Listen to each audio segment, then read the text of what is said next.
नवरात्रि के छठे दिन माँ कात्यायनी की कथा। हे माता रानी, जो इस चैनल को लाइक और सब्सक्राइब करे उसके जीवन में कोई दुख मत आने देना। नमस्कार दोस्तों, नवरात्रि के 9 दिनों में छठे दिन माँ कात्यायनी की पूजा अर्चना की जाती है। माँ कात्यायनी को शक्ति और युद्ध की देवी के रूप में जाना जाता है। वे भक्तों को भयमुक्त करती हैं और उनके कष्टों को हल लेती हैं। उनकी उपासना से व्यक्ति को आत्मबल, साहस और विजय प्राप्त होता है। माँ कात्यायनी का स्वरूप अत्यंत दिव्य और भव्य है। वे 4 भुजाओं वाली देवी हैं। उनके दाहिने हाथ में अभय और वर मुद्रा होती है, जबकि बाएं हाथ में तलवार और कमल का फूल होता है। उनका वाहन सिंह है, जो शक्ति और पराक्रम का प्रतीक है। प्राचीन समय में एक महान ऋषि थे जिनका नाम कात्य था। उन्होंने कठोर तपस्या की और भगवान विष्णु, शिव तथा ब्रह्मा को प्रसन्न किया। उनकी तपस्या से प्रसन्न होकर देवताओं ने उन्हें वरदान दिया कि उनकी संतान स्वयं आदिशक्ति होंगी। कालांतर में महर्षि कात्य ने पुत्री प्राप्ति की इच्छा से घोर तपस्या की। उनकी तपस्या से प्रसन्न होकर माता भगवती ने उनके घर पुत्री के रूप में जन्म लिया। महर्षि कात्य के घर जन्म लेने के कारण ही माता का नाम कात्यायनी पड़ा। माता कात्यायनी को महिषासुर का वध करने वाली देवी के रूप में भी जाना जाता है। महिषासुर एक शक्तिशाली दैत्य था, जिसे ब्रह्मा जी से वरदान प्राप्त था कि उसे कोई पुरुष या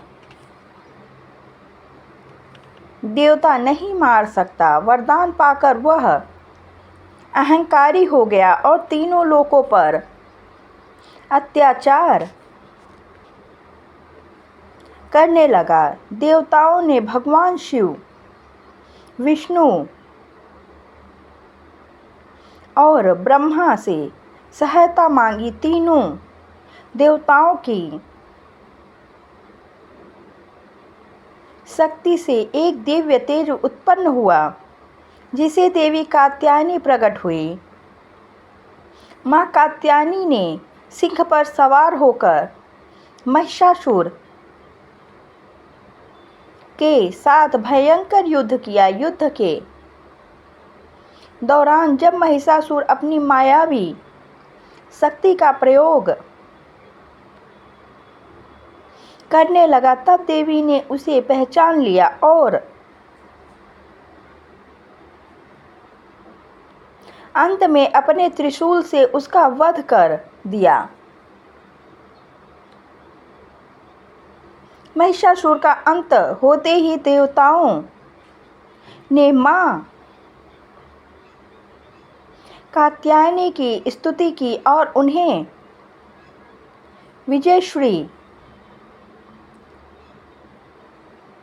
प्रदान की। नवरात्रि के छठे दिन भक्तजन माँ कात्यायनी की विशेष पूजा करते हैं। इस दिन उपासक को प्रातः स्नान कर लाल या पीले वस्त्र धारण करने चाहिए।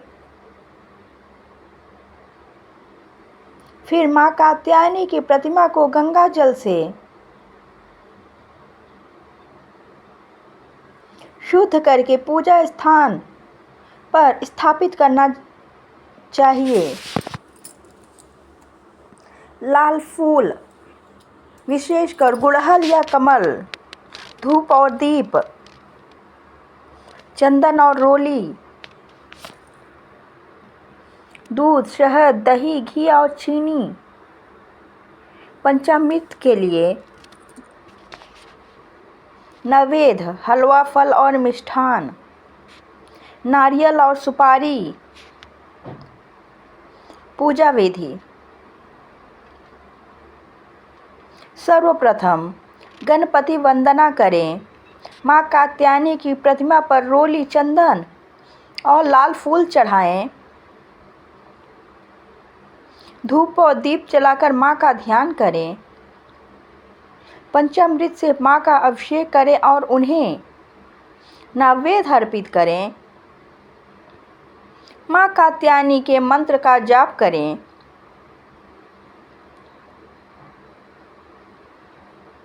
ओम देवी कात्यायने नमः। आरती करें और माँ से अपने कष्टों को दूर करने की प्रार्थना करें। माँ कात्यायनी की कृपा से भक्तों को रोग, भय और दुखों से मुक्ति मिलती है। कहा जाता है कि जो कन्याएं योग्य वर प्राप्त करना चाहती है उन्हें माँ कात्यायनी की विशेष पूजा करनी चाहिए। श्रीमद् भागवत में उल्लेख है कि वज्र की गोपियों ने भी भगवान श्री कृष्ण को पति रूप में पाने के लिए माँ कात्यायनी की कठोर तपस्या की थी। इसलिए यह माना जाता है कि जो कन्याएं अच्छे जीवन साथी की कामना करती हैं वे यदि श्रद्धा और भक्ति के साथ माँ कात्यायनी की उपासना करे तो उन्हें शीघ्र ही फल प्राप्त होता है। माँ कात्यायनी का पूजा से मनुष्य को शक्ति, साहस और आत्मबल प्राप्त होता है। वे साधकों की हर विपत्ति को हरती हैं और उन्हें सफलता तथा विजय प्राप्त करती हैं। उनकी कृपा से भक्तों का जीवन सुख, समृद्धि और शांति से भर जाता है। नवरात्रि के छठे दिन उनकी आराधना कर हम अपने जीवन में सभी बाधाओं से दूर कर सकते हैं और आध्यात्मिक उन्नति प्राप्त कर सकते हैं। बोलो जय माँ कात्यायनी।